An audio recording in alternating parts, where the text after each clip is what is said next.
Bismillah, alhamdulillah, vassalatu vassalamu ala rasulillah. Savol beribdilar: sug'ur yog'ini ishlatishlik, badanga surishlik joizmi?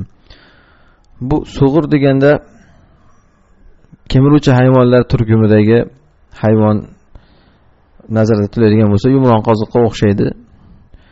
Bu kemiruvchilar yumron qoziq, olmaxon, bular hammasi bir turkumdan, kemiruvchilar turkumidan deyiladi. Kemiruvchilar harommi, halolmi, unda ixtilof bor. Sichqon harom. Bunda shubha yo'q. Kemiruvchilar turkumidan sichqon, kalamush harom. Chunki bu mustahbas, ya'ni jirkanch narsalarga kiradi shu turkumdan. Shuning uchun harom bo'ladi.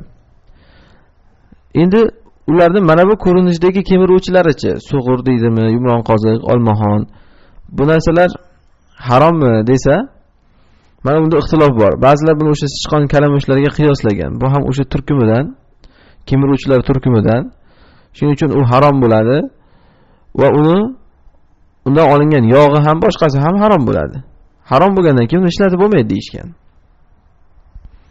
Ba'zilar aytishganki, bular kemiruvchilarni sichqonga qiyoslashlik noto'g'ri degan.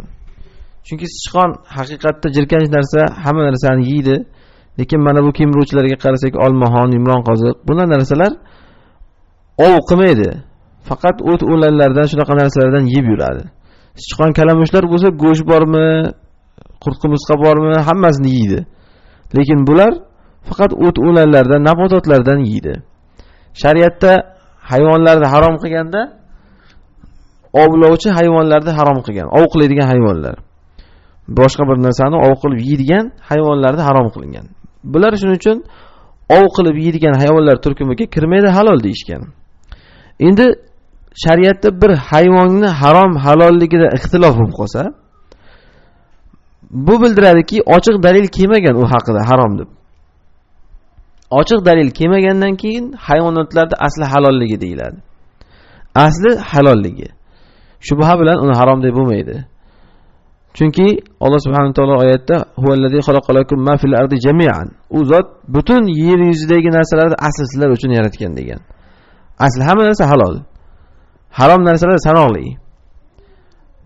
Bir narsada ixtilof bo'lib qolsa, shuning uchun asliga qaytamiz, halolligiga. Shunda kelib chiqadiki, inshaalloh bu sug'ur yog'ini shunaqangi olmaxonmi, yumron qoziqmi, nimadan bo'lsa ham sug'urmi, shundan olingan yog'larni davolanish uchun inshaalloh ishlatsa bo'laveradi. Davolanish uchun ishlatsa bo'laveradi, halol bu. Buning ustiga agar harom bo'lgan taqdirda ham Ibn Taymiyya rahimahulloh aytganlarki, bir inson badaniga bir yog'ni surib keyin yuvib tashlasa, namoz o'qishdan oldin yoki boshqa joiz degan.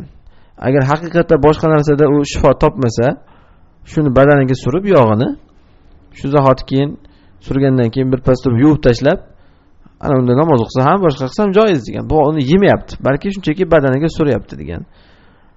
Hattoki demak, mana haromligida ham uni badanga surishlik jihatidan ijozat berganlar bo'ladigan bo'lsa, bu narsa ixtilof bo'lib turgandan keyin batariqa a'lo ijozat bo'ladi. Yuqorida aytdik, asli halolligi. Shuning uchun buni yog'ini badanga sursa inshaalloh joiz bo'laveradi, faqat yeyilmaganligi avlo bo'ladi, chunki bunda shubha bor. Vallohu alam.